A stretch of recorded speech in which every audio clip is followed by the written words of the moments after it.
It is 5 o'clock Pacific time. We are live again here on the Voice of College Football Network, talking Oregon Ducks football. My name is John Evans, joined as always by my co-host Owen Murray. Owen, I know you just got to Eugene this week. A lot of exciting stuff as we head towards the start of the school year for people here at Oregon. But 2 weeks into the season, how are you feeling about this? I'm glad to be back in Eugene, John. I feel like this is a fun point to be because there's not a lot of bad stuff you can say about this team right now, and everybody's happy when you're talking to them. I feel like these next couple of weeks will tell us a lot about this team, though. We'll get into a game that they probably should win today, and then the biggest game of their season the week after. So it's gonna be an exciting couple of weeks for the Ducks. I'm fired up. Yeah, it's been like you said, it's been an interesting couple of weeks to watch across these starts of the season because the level of competition really hasn't been there for a team that, as Oregon has proven to be a top 10 team in the country, potentially a top 5 team in the country. They're just not playing teams that are at their level right now, and then they have that big test. So it's been an interesting start to the season in terms of it being a ramp up point for these Ducks. 34-14, the win for them over Northwestern. Got out to a 34-0 start, I believe it was, or at least a 31-0 start in that game before Northwestern adds a couple of late touchdowns there to kind of get under that spread. But a couple of days after that one, how are you kind of sitting with this one and feeling about it for the Ducks, Owen? I go back and look this one, and I feel better after. At this point than I did immediately after the game. Immediately after the takeaways, hey, I don't feel like they closed this game out very well. I feel like the trenches didn't look great. Now I'm just like, it's a tough place to go play out with the wind there. It's, you had guys missing. I still have complete confidence in where this team stands ahead of Penn State. Yeah, like you said, just an interesting spot to go into an unusual situation there at Northwestern, where they're not in their regular stadium. They're in that kind of converted one. They're playing on the lake. And like you said, the conditions were not ideal. It was a torrential downpour in the morning. It looked absolutely horrendous there in Chicago from some of the videos I was seeing from some Oregon people, but eventually cleared up for the game. But still, it's wet down there. It like you said, windy on the lake. Saw that effective pass from Dante Moore that ended up getting intercepted. He said after the game that just is a little tough throwing into the wind like that at times. So, but a good test, I think, just to get the feeling for being on the road this season. Not having the comforts of home, being in a different situation, even if that situation is about the 10th of the amount of people as you're going to see in 2 weeks here when the Ducks do go to Penn State. But it's still just getting that experience on the road and in conference play too. A team that it is Northwestern, they're towards the bottom of the Big Ten typically, but they do have a year here and there every once in a while where they are pretty good. We're yet to see how that eventually shakes out for them this season, but a respectable team in terms of they are Power 4. It's not just running straight through an FCS team or even whatever that was from Oklahoma State. Or Northwestern looked to be a lot more complete of a football team than what Oregon saw in week 2. Yeah, absolutely. And like we heard from the guys during the week, it's like it matters that they went on the road. They had to wake up early. They had to play at a stadium that wasn't theirs. It's valuable experience, especially because this next week shouldn't be too much of a test. So after this game, are the expectations any differently for you? Have they gotten any higher, any lower? Are they the same? Where are you kind of feeling with where the Ducks are at in terms of the expectations after this Northwestern game? No, I mean, we talked a little bit on Saturday about what we learned from this one. I'm sure we'll get into a little bit of it today, but I still think the depth is this team's greatest strength. I still think Dante Moore, is the guy who can lead this team as a quarterback. I still think the defense is good, even though like we mentioned, the defensive line maybe wasn't where it had been in those first 2 games. I still think it has that ceiling, that national championship ceiling. I sit about the same. Yeah, I feel like people slightly came down on Oregon is like the first couple of weeks. Dropped to 6th in the poll, yeah. Exactly. The discussion became, is Oregon really, like, they haven't played anybody yet, but are they the best team in the country because they've looked better than anybody else through those first 2 weeks? It wasn't perfect in that Northwestern game. They did have to punt on their first drive. Dante did throw an interception. Northwestern did outrush them on the ground. So I think the expectation did drop slightly, but still overall very high and in the same spot as it was before, and just that you got to get through these first ones, build it up through that, and then we'll really see where things are at when you go to Penn State, and that'll be the real test to kind of compare things for what it's at throughout the rest of the season after that at that point. Yeah, it's exactly where I'm at. All right, so as we get into some news from around the program, both of me and Owen will be heading over to Dan Lanning's little weekly press conference he does after the show today to find out a little bit more of what's going on. Neither of us were out there in Chicago this weekend, so not the opportunity to speak to anybody there, but still some new injury news from around the program. We saw Theron Johnson be able to make his Duck debut for the team. Got some good run at cornerback. Obviously a transfer cornerback from Northwestern, so good for him to be able to get on the field against his former team. Kind of a good moment for him. Had been questionable going in, was listed as out for the first week, questionable in the second week. Had warmed up but not played in either of those games, so good for him to get basically with the second unit alongside Neem offered out there at corner. And then along with that, Sione Laulea, we saw him listed as questionable for the first time on this injury report this weekend. Didn't see any playing time among the cornerbacks, so gonna have to find out what's going on with him because he was next to offered and that kind of that second line of defensive backs early on. And then the big one too, Noah Whittington misses this game, listed as questionable. We saw him during warmups apparently, but didn't really get in on any of those drills, didn't get any of those reps, and then misses this entire game. Jaden Lamar becomes the lead guy at running back, and then it goes from there. But Owen, what did you think about the Ducks' ability to kind of keep the train going on the ground? For the most part, the offensive line did have some struggles that we'll get into a little bit later, but Jaden Lamar carried the rock really well and was able to pick up guys in the pass game. What do you think about this offense's ability to operate without the guy that has been the starter through these first couple of weeks in Noah Whittington?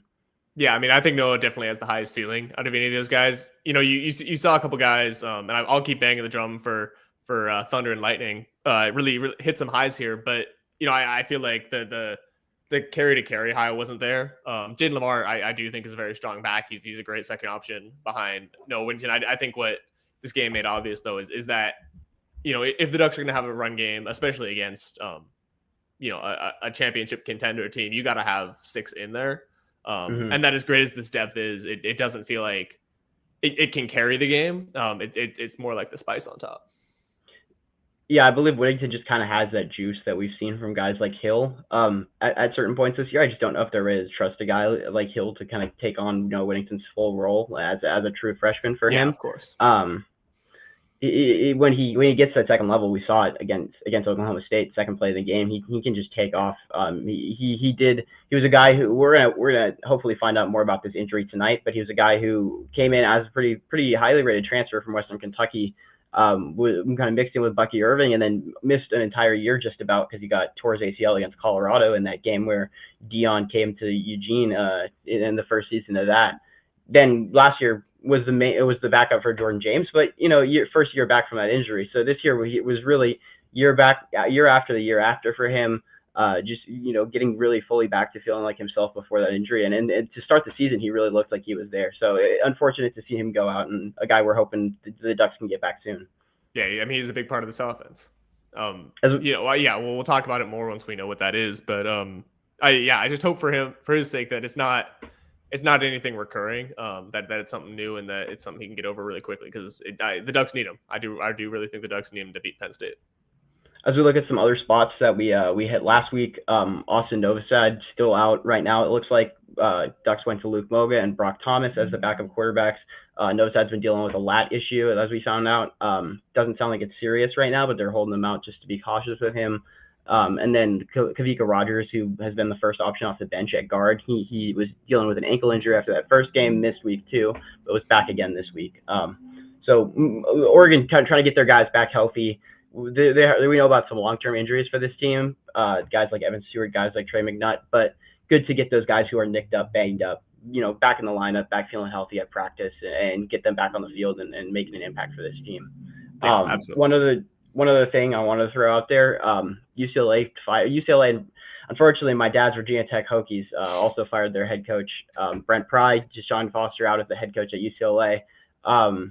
First two big names to go down in the coaching world from power conference teams, and Stein's immediately been thrown into that name as a name in the mix for that UCLA job. I think that would be I see even less so him going to Virginia Tech. It's been bad. It was bad. This weekend was bad for my dad's Hokies. They were down 31-0 to Old Dominion at halftime. It was at home at Lane Stadium. So I would stay away from Blacksburg if I were Will Stein at this point. But UCLA, also a team that has struggled to kind of build their base up and really be competitive within the conferences that they've been in recently. Another situation that Will Stein has talked previously.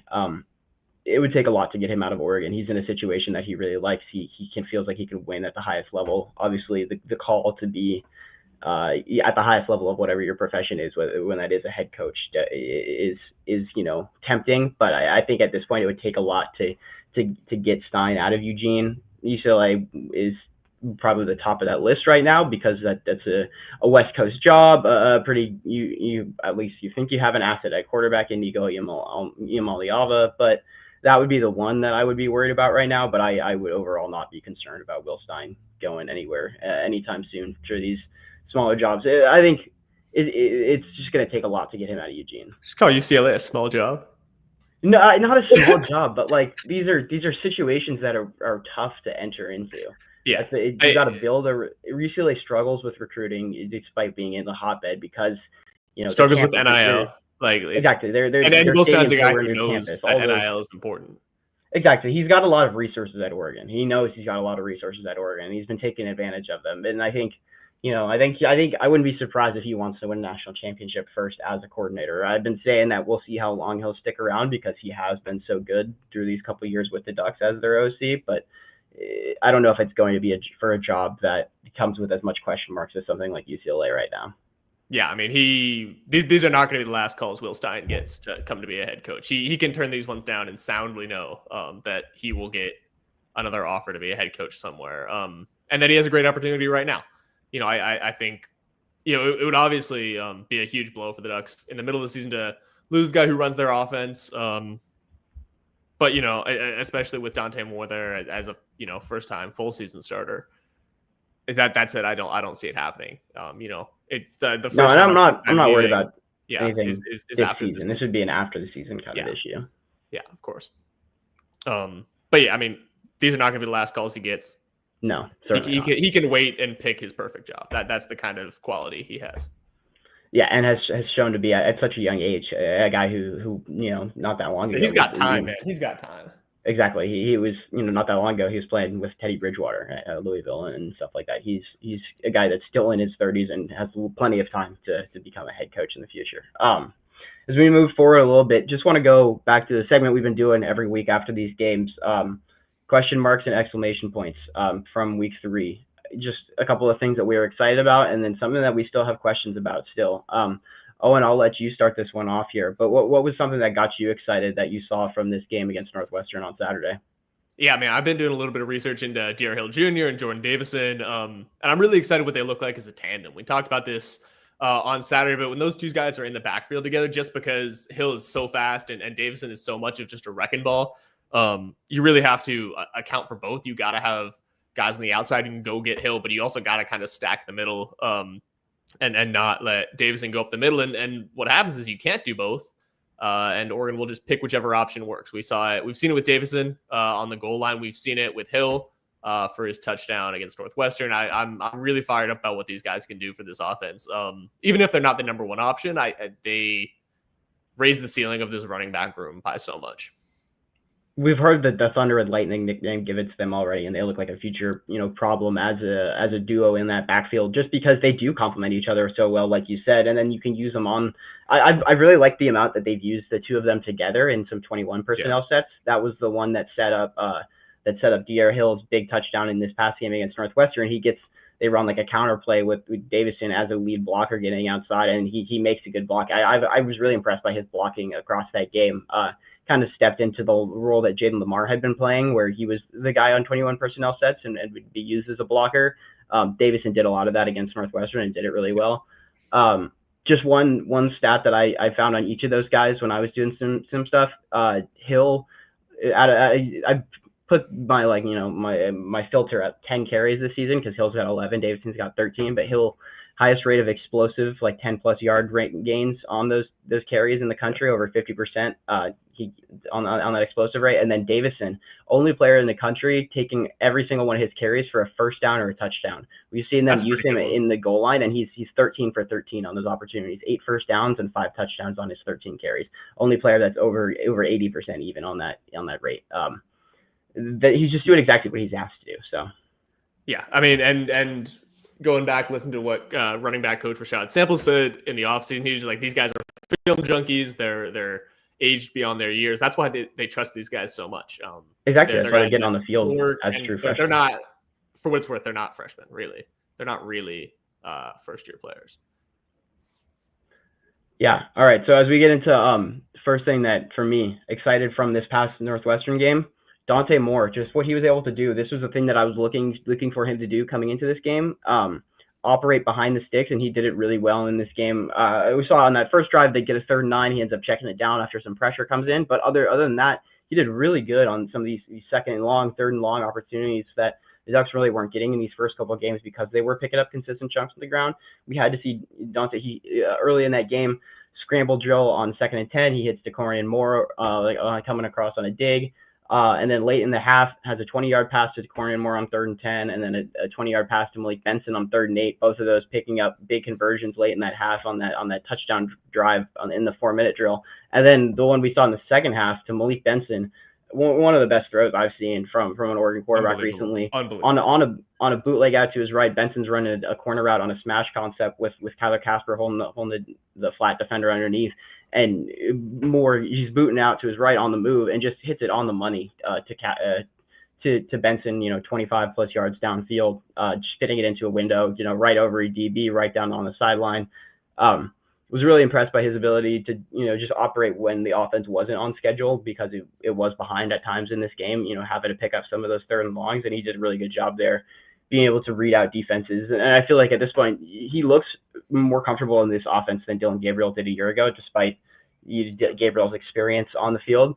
Gabriel, they had to set up a lot of stuff for him because he was, just trying to get integrated into this offense as quickly as he could coming over from Oklahoma in the offseason. But they trust Dante to sit back there and make reads, and he's been able to do that, and he's looked comfortable doing it so far this season.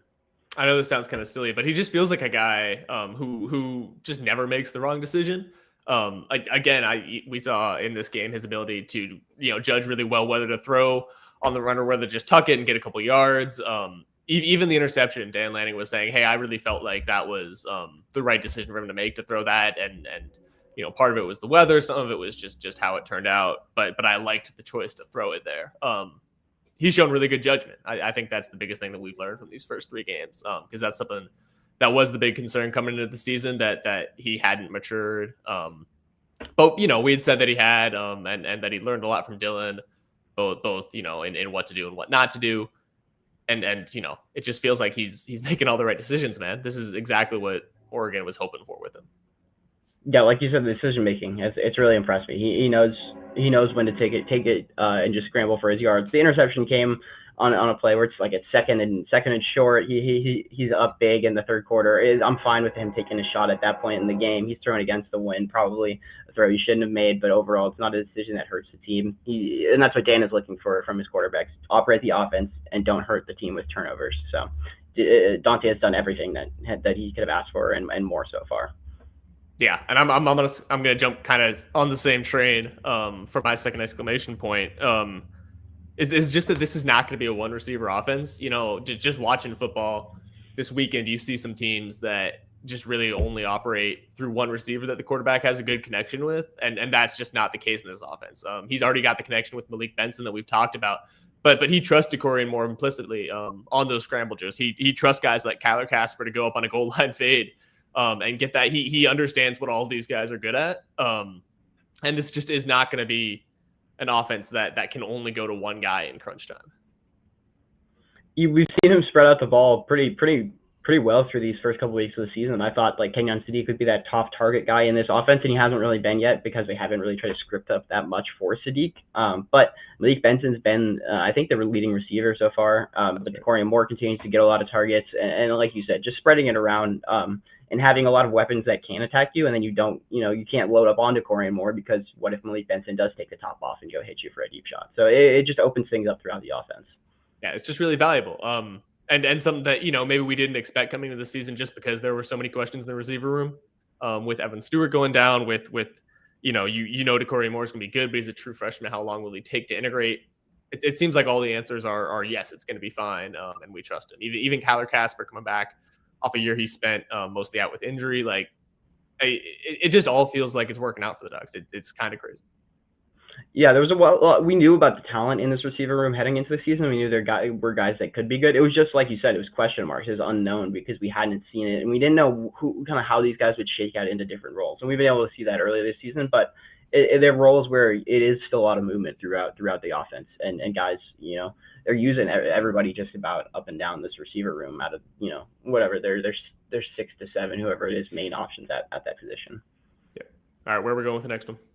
All right, for me, second thing that had me excited from that Northwestern game was just how much havoc the linebackers were really able to create for this Oregon defense. Bryce Betcher had a pick in that game. Jerry Mixon, second straight game with a pick for him. Bryce Betcher was also all over the field in terms of he had a pass breakup, making plays in the run game. The two of them combined they had 10 tackles together, and 5 of them were stops for PFF. So like tackles within 1 to 2 yards of the line of scrimmage, stops on these run plays. That's Big Ten Player of the Week Big Ten Defensive Player of the Week, Jerry Mixon, to you, by the way. Exactly. I've just been really impressed by, Betcher he was a stud for this defense last year and was expected to be, a captain, a leader, one of the difference makers for this defense this year. But Mixon's been a guy who's really surprised me and really stepped up to, Devin Jackson's gotten the start these last few weeks for the Ducks. Jerry Mixon started in week 1, but Mixon has stood out to me as the better linebacker. He looks really smooth out there in coverage, and I think that Dan Lanning said that I think it was Mixon said that Lanning has called these guys sticks and picks throughout practice, throughout the offseason and the lead up to the stuff. Betcher is sticks because he comes to hit people, and Mixon is picks because and it's what his teammates have talked about too. Him moving around almost like a defensive back out there at linebacker. He just has really good instincts in coverage. It's his ability to bait, right? Exactly. I think talked about it. It just he makes you think that he's not going to get it, especially in practice. And then he'll go and get it, and we've seen it this last. Exactly. He sits on those routes knowing that he can get to them, but knowing that make the quarterback think it's open, and then once the quarterback moves, he reacts really quickly and can jump on those. He was really impressive, and I've just been overall really impressed by the two of them. I think Mixon will take over the starting job from Devin Jackson. Jackson, a guy who we know is talented in this program, had a pretty solid season as the number 3 linebacker this year, but I think he's going to fall back into that number 3 role. I think we'll continue to see Mixon get more and more of these snaps at linebacker because, for Jackson, a guy that's as fast as he is, he just seems really hesitant to react to everything out there. He's slow to get to downhill to come make these tackles, slow in coverage just to move around, and he's not physically slow, but we know the level of athlete he is, one of the fastest pound for pound players on this team, but he just doesn't jump to. You can see it on the stat sheet. He makes 1 tackle out there on Saturday. He also a missed tackle, had one in the first game of the season, but that he's only making 1 tackle when Jerry Mixon's making 5, even though these guys are playing the same amount of snaps, because he's quicker to the ball because Mixon's quicker to the ball every single time, despite Jackson being a physically a faster athlete than Mixon is. I would like to see Jackson kind of find that in himself. He might just not be the level of processor out there that Mixon and Betcher have seemed to be this season, but I'd like to think that Jackson can get there and unlock that athleticism, because Mixon, he came out with that Oklahoma State game with a ridiculous 96 PFF grade or something, but I was like, oh, that's got to be some, PFF game to game. It can get, the variance can be wide, but he looked apart again against Northwestern. He's a really good linebacker, and I'm excited to see what he does for this team this year. Yeah, and Dan Lanning is kind of a linebackers coach. He knows what he's talking about. That this feels like a spot where he really gets hands on, and is willing to make changes, and trust his instincts. And I think you're right. I think we're going to see that change soon, and it's really going to benefit the Ducks. All right, Owen, where are you still having question marks after week 3 of this season? Yeah, I really felt like the defensive line wasn't a question mark before this game, but now I'm a little bit curious, because this wasn't just a Northwestern team. Hey, it's a Big Ten team. Yeah, they can run the ball. It's what we expect. They develop offensive linemen well. They were missing their number 1 running back, Cam Porter, for this game. This was essentially the same thing as Oregon, where you're missing your RB1. You got to come in with the rest of the room and see what they can do, and they really succeeded. Like you said, the Northwestern outrushed the Ducks. In total yards. It felt like they could gash the Ducks a couple of times, which isn't something we've seen so far. So I want to know whether this will be an issue against Penn State, because Penn State's running game is one of the best things it's got going for it. They've got two phenomenal running backs, Nick Singleton, K'Jon Allen. And, if they can do what Northwestern did to the Ducks and have those guys who can operate at an All-American level, it's going to be an issue. I haven't watched the film for the defense yet, but I'm planning on getting into it this week, especially with what was going on the D-line, because like you said, they just weren't getting, and I'll say the same thing for the O-line on my question mark. Yeah. They just weren't getting the push up front that you expect from this team. Guys like Tion Gray were just kind of getting moved off the ball a little bit more than which we didn't see these first 2 weeks. That's why it was so surprising. Exactly, and that's what you get. Being able to hold the line of scrimmage where it is, or even be able to push it back a yard, that's what helps create these alleys for these linebackers to come down. If you can eat a double team and that guy can't climb to the second level, that's what allows Jerry Mixon to come through and make that hit and keep that gain to a short gain. So we just got to see more from the defensive line, and I'll get into what my question mark was as well, because that was the offensive line. I have watched the film from the offense, and I was just not in love with what I saw from the offensive line in the run game. There were plays where guys like Alex Harkey, who has been a dog early on this season, just getting pushed back off the ball at the line of scrimmage. I was not very impressed by what Dave Iuli did as a run blocker in this game after he had been really solid in those first few. I will have more stuff coming later on this week on just what was going on in the trenches for the Ducks against Northwestern, because the Oregon should not be losing, just the overall ground battle to a team like Northwestern when you're as talented as Oregon is. So, but yeah, I don't know. This offensive line just was not completely locked in against a team in Northwestern that is not as talented on the front as Oregon is, and they should have been able to get more of a push for these guys to find room to be able to work with, because the running backs, it was like less than a yard before contact that these running backs were averaging on Saturday for Oregon. Just weren't, or Northwestern was able to get onto them early at the line of scrimmage and then force them to fight for even to get those couple yards that they were. Yeah, and it felt like, you a lot of the time you say you got to establish the run so you can throw the ball. This was a game where Oregon could kind of throw the ball despite not establishing the run, just on pure skill. Oregon's a better team than Northwestern, and its receivers can go beat their DBs, even if they understand that the pass is coming. They don't have to respect the run as much. But like we said, that's not going to happen when you play top end Big Ten teams like the Ducks are going to have to play later this year. This is more of a concern for the future, just and for both these ones, a surprise because they had been so good. Both our expectations in preseason and then kind of where they landed in these first couple weeks. Yeah, we know this team can be very talented in the trenches. We know they are very talented in the trenches, honestly. We saw it in this first couple of weeks. We just got to see more consistency from them, because you can't – there are even times where it was like you had two guys blocking the same guy on the offensive line, and it's like if you get one guy who picks up that extra linebacker, the linebacker that eventually makes the hit, all of a sudden Jordan Davison's springing that run, or Jaden Lamar's springing that run to get into that second level. So some things to clean up on that offensive line, on that defensive line. And I'm looking forward to getting into this defensive film this week, because I'm curious to see what was going on that defensive line in terms of just not creating, the pushback they should be getting from guys like Amari Washington. Amari Washington is so strong and so fast, but can he play with that strength instead of just using that speed to, be a difference maker on the inside? Absolutely. Well, we're going to take a quick break here, get into this Oregon State game right after the break. We got about a half hour left for you guys. Excited to talk about the Beavers. College football is even more exciting when you've got some action on the line, and the games are even better when you're cashing in. And the Voice of College Football is the place to be to get the greatest value. Start with my picks. 75% against the money line, 58% against the spread, and I've got a 40-plus year track record.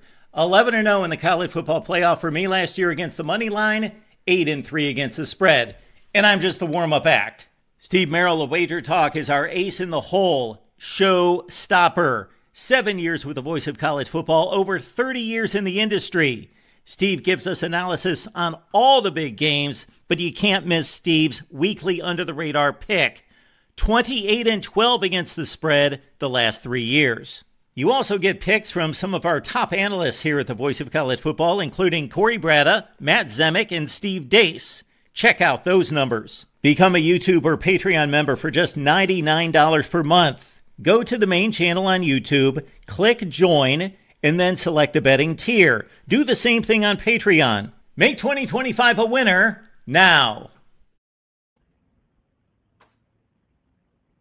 All right, we're back here talking Oregon Ducks football on the Voice of College Football Network. We just went over our exclamation points and our question marks, things that had us excited and concerned after the Ducks Week 3 win, 34-14 over Northwestern. And now we're going to get into a little bit of a preview here, getting into Oregon rivalry week matchup, non-conference anymore, now that Oregon State has sadly been demoted to the kind of Pac-12, kind of mostly like an independent team at this point until they get those extra Pac-12 teams in. But 0-3 to start the season. It's been a tough one for the Beavers. And how are you feeling as we head towards this Oregon State game, the rivalry game that doesn't feel like it has the anticipation that it did in previous years? Yeah, I mean it's never good when you're rolling into rivalry week and you've got columns coming out in the biggest newspaper in the state, valid columns saying that your head coach has got to go. Trent Bray is in a tough spot right now. And the Beavers are just not a good team. This is not going to be the level of test that Northwestern was. For Oregon, we're going to look at a couple of different things that we're going to say, hey, this is a test in a really specific area, or like, hey, we want to see these areas bounce back. But yeah, it's just not what it used to be.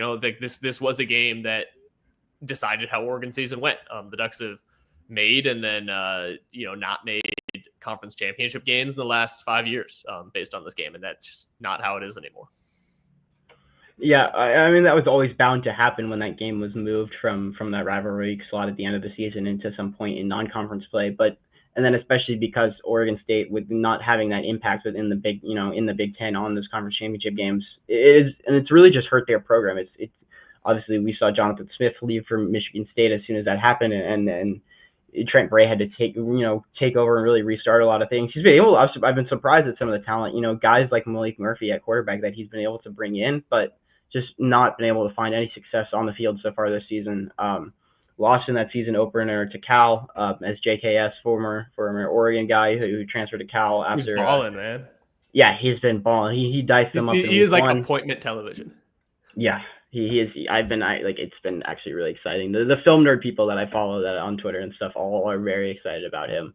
But then you lose to a team in Fresno State that just now these teams kind of are on similar levels. But before Oregon State should be better than a team in Fresno State, and then they do get a ranked opponent in Texas Tech, 17th now, number 21 by the time they played them, and 45-14. That game's just not even close. And this team has just really struggled to do the things that even when they were successful under Jonathan Smith a couple years ago, they were a really good ground team with Jonathan Martinez, and they were able to, or Damian Martinez, and they were able to pound. Yeah, exactly. Did not make Jonathan Martinez is a UFC bantamweight, but Damian Martinez was they pounded the rock with him as his freshman year and led that big comeback to beat Oregon at Oregon State back in 2022. It was all about that ground game, and this year they have really struggled on the ground. Just one of the worst teams in bottom 5 in the FBS in yards per game on the ground. 2.6 yards per carry as a team. They just cannot get anything going, and it's been a real struggle for this team offensively so far. Yeah, and that's why it feels like this is a place where this defensive unit, especially the front seven, can bounce back after not stopping the run that well against Northwestern. You understand that it's not a great unit, but still one where you can kind of just sit back and execute your fundamentals, hit your gaps, and not quite worry about guys gashing you like they would for Northwestern or the danger will be at Penn State. Malik Murphy's, just an interesting case because he feels like a guy who's been successful. I mean, he Texas guy, Duke guy, throws a lot of picks is the issue. From what I understand, it's something that Ducks can really take a look at. Again, you want to see how the secondary does against a guy who throws a lot of picks. Can they bait him? Can they go get those balls? To a level in the secondary that maybe we haven't seen yet because both those pick sixes came just a couple yards off the line of scrimmage against Oklahoma State, and then the Jerry Mixon one, the Betcher one, as well. We're a little bit further. We're a little bit further from the line of scrimmage, but still, you haven't seen these corners and these safeties really go get a ball yet. Yeah, I think the biggest thing for this Oregon defense is going to be coming out and being dominant at the line of scrimmage, because Oregon State is a team that has not shown to be that so far this season. Even a guy like Anthony Hankerson, who 1,000 yards, 15 touchdowns for this team last year, was really good.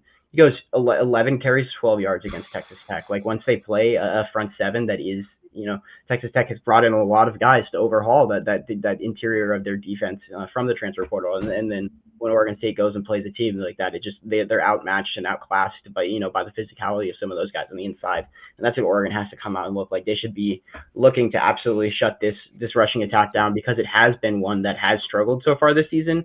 That should be a point of emphasis for the Ducks this week, and they should be trying to hold them to under 50 total yards on the ground this week, because Oregon State shouldn't be competing with them. And if you want to feel comfortable going into next week, we'll get into more of that stuff with Penn State. But that's one of those areas you absolutely have to win, because then it's going to open up everything else for this defense.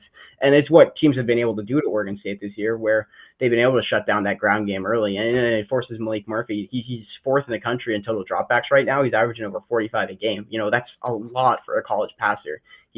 They're just kind of asking him to drop back and read things out and do a lot for this offense, because they can't really get anything else going.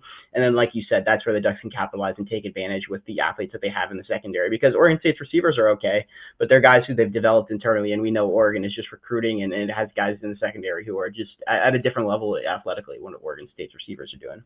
Yeah. The other point I just want to hit is that this last year, in the same kind of spot in the calendar, this was the game that kickstarted the Ducks season.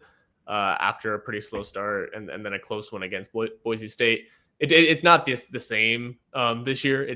Ducks don't need really a kickstart, but it feels like it can kind of play the same role, and just a confidence booster, and say, no, we are who we think we are. We're dominant. We can go dominate a guy, and then we're going to go off to Happy Valley. It's a nice spot to have a game that means something to the Ducks, of course. Rivalry games like this always do, but isn't gonna tax you too much. Like you said, that game last year, I think, was very telling. I think it could be a very similar situation this season, where Oregon had struggled, dropped in the rankings after those first 2 weeks against Idaho and Boise State, and then comes out and just puts a thumping on Oregon State, is very quickly up a big score. It was one of the few games in the regular season last year that Oregon did score over 40 points, and I think Oregon should quickly find themselves in that range again this week. This team came out wicked hot. The first 2 weeks played a really solid, front to back game against Northwestern to come out with a pretty easy 20-point win, but not the game that they quite wanted. Not stepping on the necks like in the way that they did against Oklahoma State to completely shut that down. I think this is an opportunity for Oregon to do that again, because the Oregon State is just a team, the spread is worse than it was for Montana State and Oklahoma State even, because of where I think people's expectation has fallen to with Oregon State. And we're going to continue to see that from the Ducks this weekend. Yeah. The last point I had is I just want to see them close out the game. Dan said that he really felt they lacked killer instinct in the fourth quarter when you give up a couple touchdowns, a couple scores against Northwestern. Like, you really just want to see them not let up. You understand that it's the twos and the threes out there, but they've been very clear that if you're on the field, you're a starter for this team. And out of the very few things that I haven't loved from this team, it feels like they've been a little bit outmatched in the fourth quarters of those games, which of course, that's where you start to hit the skill level of a team like Oregon State. But I just want to see them not slip as much.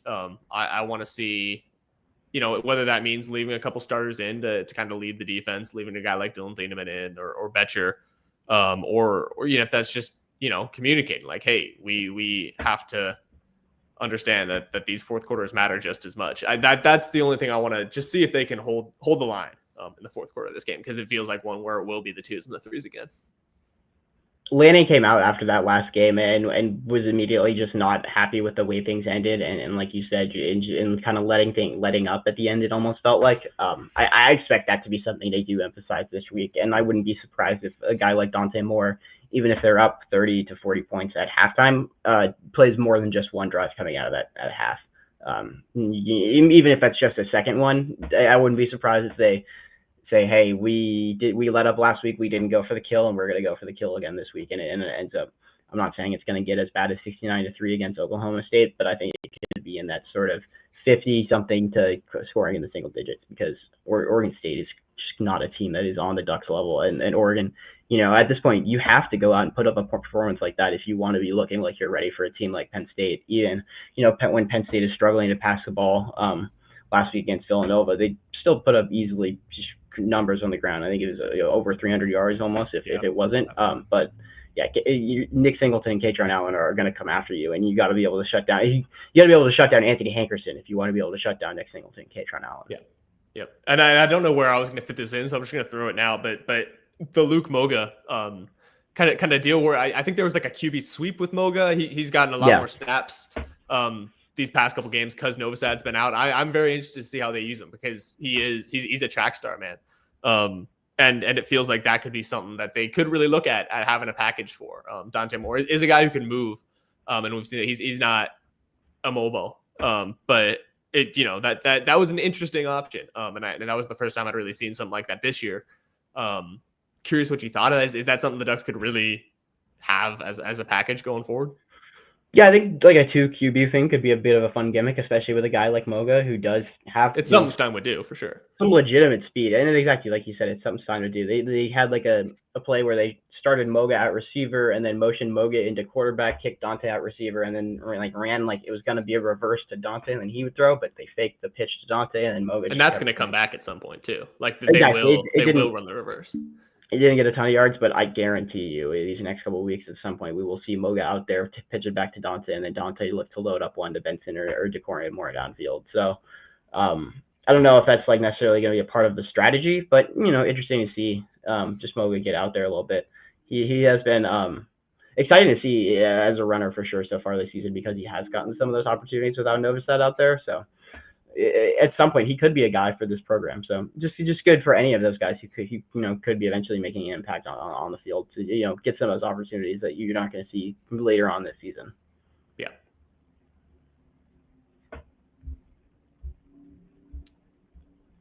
So well, let's get into this Penn State preview for the last time before we actually preview the Nittany Lions after this Oregon State game where we were talking about this every week because this is the most important game that Oregon has in its season.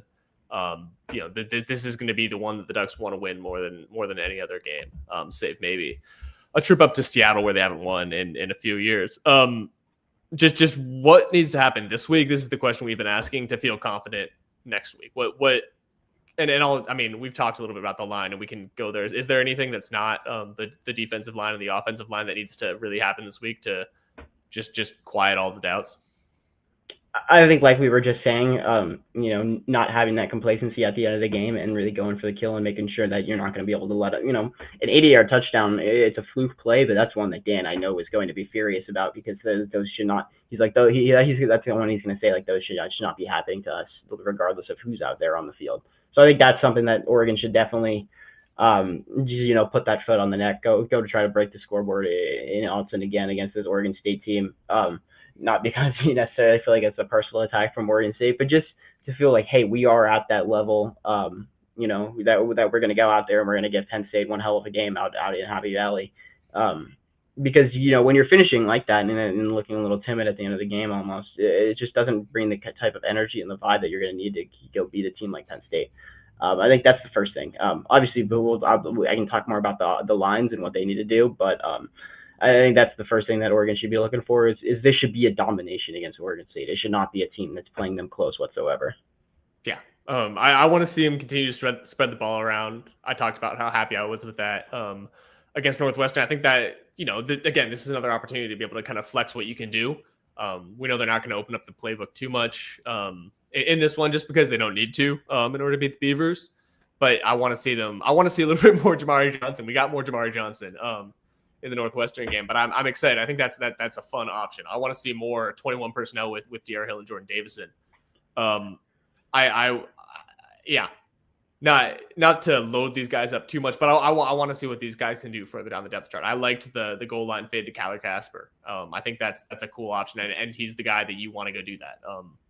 Don't show everything you got in the bag, but just a little bit of sprinkling all the buckets. And the more touches you can get a guy like Jamari Johnson right now, they get him that a little leak pass coming out from his tight end position. And he's able to make a little wiggle after the catch, get some pretty good yak. I like that play, but it's also about not just that, but Jamari Johnson's a guy who's been, giving effort out there as a blocker this season. You reward that. His help exactly reward those guys and reward Jamari Johnson in those situations where he is that tight end one and Kenyon Sadiq's not out there because you're up by however many points, and then when you are in a 12 personnel, gotta have it situation against a team like Penn State, Jamari Johnson is going to give you all of his effort out there as a blocker, which I'm not worried about him doing that in the first place, but you just got to keep continuing to reward those guys. And I've liked the way that Dan has done that, and Coach Stein has done that. I noticed last week when I was rewatching some of the offensive stuff, like they ran a play where Jeremiah McClellan motioned him in to use him as a blocker, and then a couple, literally 2 plays later, ran the exact same look, but then fake the handoff and then get the ball to McClellan in the flat, off of the same look to reward him for being that lead blocker on the play before. Kenyon Sadiq clears the way for D.R. Hill Jr. on that touchdown against Oklahoma State with a huge pancake block. Next time Oregon comes out on offense, they immediately give him the ball on tight end league and let him go pick up yards after the catch. That's just good coaching. It keeps your players motivated and it keeps them interested in the game. It's something Stein has done really well, and I like seeing it with guys like Jordan Davison when he's blocking really well out there, like Jamari Johnson when he's blocking out really well out there. And those guys that aren't, getting the attention of the broadcast has been highlighting, the blocking of Kenyon Sadiq and the blocking of DeCorian Moore. But Jamari Johnson's been out there blocking really well as that tight end too the entire season as well. Yeah, and just to bring it all the way back around to the start of this podcast, that's why teams are really excited about Will Stein as a head coach, because they know he's a guy who can scheme and who can coach a quarterback. But it's the stuff like this where you see him getting all the guys involved. That makes you say, hey, this guy is going to be a really talented head coach, because there are guys who are great scheme guys and who understand how to have their own playbook, but can't, for the life of them, manage, 50 dudes in a locker room. And this is proof. It feels like that Stein is the guy who's able to do it. And that's why he's going to keep getting calls. Not just because he's a great scheme coach, but because he's a great dude. Exactly. It's those leadership qualities that a guy like Dan Lanning has that do make him such a head coach, because he does, his players respect him and he works so well with them to gain their respect. They know that he respects them and it helps him gain their respect as well. So just really, turns the program into what it is to be. And I think that's something that Stein is, in a way we've seen Kenny Dillingham be able to really make a program down at Arizona State. And I think I love him. Exactly. It's a testament to, Lanning knows what he's doing, bringing in these guys, and he knows his guys are going to like a guy like Kenny Dillingham and be able to connect with him. We've seen that with Kenny Dillingham after, and then we've seen with Stein replacing Dillingham, guys like Gabriel, quarterback, but even just throughout the roster, feeling like they have a connection with Stein and that he trusts them out there to do their jobs, and that he's going to reward them, getting them the ball with getting in these touches and stuff. So, absolutely. Any other areas that you're looking for the Ducks to really hit on this week to feel comfortable as they head to Penn State? Less so about what do they need to do, but just how do they feel confident when you are playing opponents that just aren't at your level? How do you kind of gain that confidence for when you do head to a top 5 team in the country on the road? You put yourself in situations where you're like, hey, I know this is the second drive of the first quarter, but we're going to run a 2-minute drill. We're going to say, let's go, hurry up. Let's pretend like we're there and put ourselves in that situation. You can't simulate that, but it's the closest you're going to get in a full stadium, against a team that's going to be playing extra hard against you. We've seen Dante Moore succeed in those situations again against Northwestern. We talked about that. It's just the more reps you can get because you can never have enough reps when you're going into a place that's as tough to play as Penn State and as big of a game as that's going to be. That's where I go. I say, hey, let's set some challenges. And of course, they're gonna do this. This is not some new concept, but set some points to hit throughout the game. Let's say, hey, let's do a 2-minute drill on this drive. Let's look at a 4-minute drill. Can we hit all these different guys? So that when they go to Penn State, it's something that you've already done in a game. Yeah, I think this week's all about execution. It's less about getting, being creative out there with your play calling and stuff like that, but executing at the highest level you can every play out there, making sure that you know who you're supposed to block and that you can get there, making sure you know which gap you're supposed to fill on defense and that you can get there. We need to have a bounce back in the trenches on both sides of the ball. Oregon should come out. I think that is the main thing that they need to do to come out of this game feeling confident. I would like to see, I think, or if they, if they can have like 100 rushing differential, I think the Oregon should feel good about, with this Penn State game. I think that would be like a good goal to try to have like a plus 100 in that differential, because if Oregon can put up 200 yards and hold Oregon State under 100, I think that should be a goal of theirs, because Oregon State is not as good as Oregon in the trenches, and you should be able to, especially if guys like Whittington are healthy. Obviously, we'll find out more as we head to Dan Lanning's press conference after this tonight, and then later throughout the week. But I think Deer Hill should be gashing these guys for some big chunks, and Jaden Lamar should be picking up 5-6 yards on these carries underneath, so that you can then open it up, get some of these play action fakes, and let Dante air it out. And then on defense, just hold Anthony Hankerson. Don't let him get going. Keep Malik Murphy. And Malik Murphy's really a pocket passer guy, but keep him in the pocket and kind of be able to put pressure on him and take advantage of matchups you have, like Mateo Uiagalelei on the edge, who is, I don't know the name of Oregon State's right tackle, but I know that Mateo Uiagalelei is going to be better than him out there on Saturday. So you got to take advantage of just being the better team. And like we said, like I said to start this segment here, you got to come out and be dominant and really go 4 quarters of dominance, because that's what it's going to take to win a game at Penn State. You got to play for 4 quarters, and that's something we haven't really seen this team have to do yet this season. Absolutely. Well, we will be live after that Penn State game. We will both have media responsibilities for the first time, so probably around 5 or 6 p.m. After that noon kickoff at Autzen Stadium. Oregon State, yes. Yes, Oregon State. You said Penn State game. Oh, did I? We'll be live after that Penn State game as well. But we will before that, we will be live after this Oregon State game. On Saturday, noon kick, probably 5 or 6 p.m. Stick around on the Voice of College Football YouTube channel. We appreciate y'all following along. John, thanks so much. See you in a minute. Yep, we'll see you next time.